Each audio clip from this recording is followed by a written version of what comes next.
ದೇಶಾದ್ಯಂತ ಗೋಸನ್ಮಾನ ಆಹ್ವಾನ ಅಭಿಯಾನ ನಡೀತಾ ಇದೆ. ಇದರ ಉದ್ದೇಶ ಇಷ್ಟೇ, ನಾವು ಪ್ರತಿಯೊಬ್ಬ ಮನುಷ್ಯರು ತಾಯಿಯ ಹಾಲನ್ನು ಬಿಟ್ಟರೆ ಹಸುವಿನ ಹಾಲನ್ನು ಕುಡಿದು ಬದುಕ್ತೇವೆ.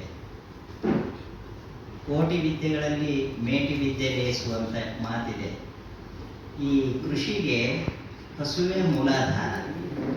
ಇಂಥ ಹಸು ಇವತ್ತು ಗಣನೀಯ ಪ್ರಮಾಣದಲ್ಲಿ ಕಡಿಮೆಯಾಗ್ತಾ ಇದೆ. ಪ್ರತಿ ವರ್ಷ ಲಕ್ಷ ಲಕ್ಷ ಗೋವುಗಳ ಹತ್ಯೆ ಆಗ್ತಾ ಇದೆ. ಆದ್ದರಿಂದ ಈ ಸನ್ನಿವೇಶದಲ್ಲಿ ನಾವು ಈ ಗೋವನ್ನು ಗೌರವಪೂರ್ವಕವಾಗಿ ಸಂರಕ್ಷಿಸಬೇಕಾಗಿದೆ. ಈ ನಿಟ್ಟಿನಲ್ಲಿ ದೇಶಾದ್ಯಂತ ಇದೊಂದು ಅಭಿಯಾನ. 16 ತಿಂಗಳುಗಳ ಕಾಲ ಇಡೀ ದೇಶದಲ್ಲಿ ಈ ಅಭಿಯಾನ ನಡೀತಾ ಇದೆ, 4 ಹಂತಗಳಲ್ಲಿ. ಮೊದಲನೇ ಹಂತದಲ್ಲಿ ಏಪ್ರಿಲ್ 27ಕ್ಕೆ ದೇಶದ 5,400 ತಹಸೀಲ್ದಾರರಿಗೆ ನಾವು ಮನವಿ ಕೊಡ್ತೇವೆ. ಎರಡನೇ ಹಂತದಲ್ಲಿ ಅಕ್ಟೋಬರ್ 27ಕ್ಕೆ ದೇಶದ ಎಲ್ಲ ಜಿಲ್ಲಾಧಿಕಾರಿಗಳಿಗೆ ಮನವಿ ಕೊಡ್ತೇವೆ. ಮೂರನೇ ಹಂತದಲ್ಲಿ ಇಡೀ ದೇಶದ ಪ್ರತಿ ರಾಜ್ಯದ ಮುಖ್ಯಮಂತ್ರಿಗಳಿಗೆ ಮತ್ತು ರಾಜ್ಯಪಾಲರಿಗೆ ಮನವಿ ಕೊಡ್ತೇವೆ.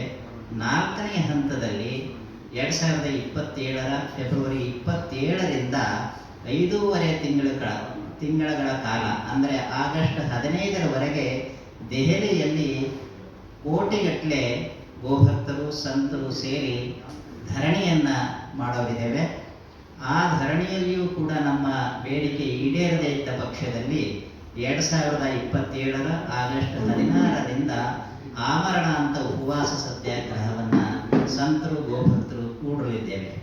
ನಮ್ಮ ಮುಖ್ಯ ಬೇಡಿಕೆಗಳು ಏನು ಅಂದರೆ, ಗೋವನ್ನು ರಾಷ್ಟ್ರಮಾತೆಯಂತಾಗಿ ಉದ್ಘೋಷಣೆ ಮಾಡಬೇಕು. ಗೋಮಾಳ ಇದೆ, ಈ ಗೋಮಾಳವನ್ನು ಗೋವಿಗೋಸ್ಕರವಾಗಿಯೇ ರಕ್ಷಿಸಬೇಕು. ಬೇರೆ ಬೇರೆ ಉದ್ದೇಶದಿಂದ ಮಂಜೂರಿ ಮಾಡಲಾಗ್ತಾ ಇದೆ, ಅದನ್ನು ನಿಲ್ಲಿಸಬೇಕು.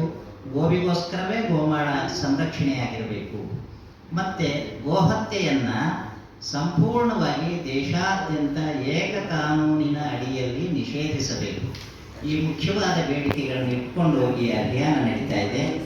ಇದರ ಪೂರ್ವಭಾವಿಯಾಗಿ ನಾಳೆ ಭಾನುವಾರ 15ನೇ ತಾರೀಕು ಬೆಂಗಳೂರಿನ ಮಹಾಲಕ್ಷ್ಮೀಪುರಂನಲ್ಲಿರ್ತಕ್ಕಂಥ ಹಿಂದೂ ಸಾಧನ ಕ್ಷೇಮಾಭಿವೃದ್ಧಿ ಸಂಘದಲ್ಲಿ ಬೆಳಗ್ಗೆ 8ರಿಂದ ಸಂಜೆಯ 6 ಗಂಟೆಯವರೆಗೆ 1 ದಿನದ ಗೋಭಕ್ತರ ಸಂತರ ಕಾರ್ಯಾಗಾರವನ್ನು ಏರ್ಪಡಿಸಿದ್ದೇವೆ.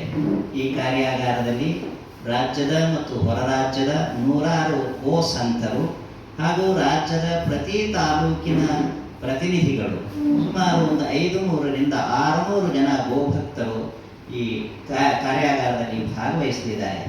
ತಾವೆಲ್ಲ ಮಾಧ್ಯಮ ಮಿತ್ರರು ಈ ವಿಷಯವನ್ನು ಹೆಚ್ಚಿನ ಮಟ್ಟದಲ್ಲಿ ಪ್ರಕಟ ಮಾಡಬೇಕು.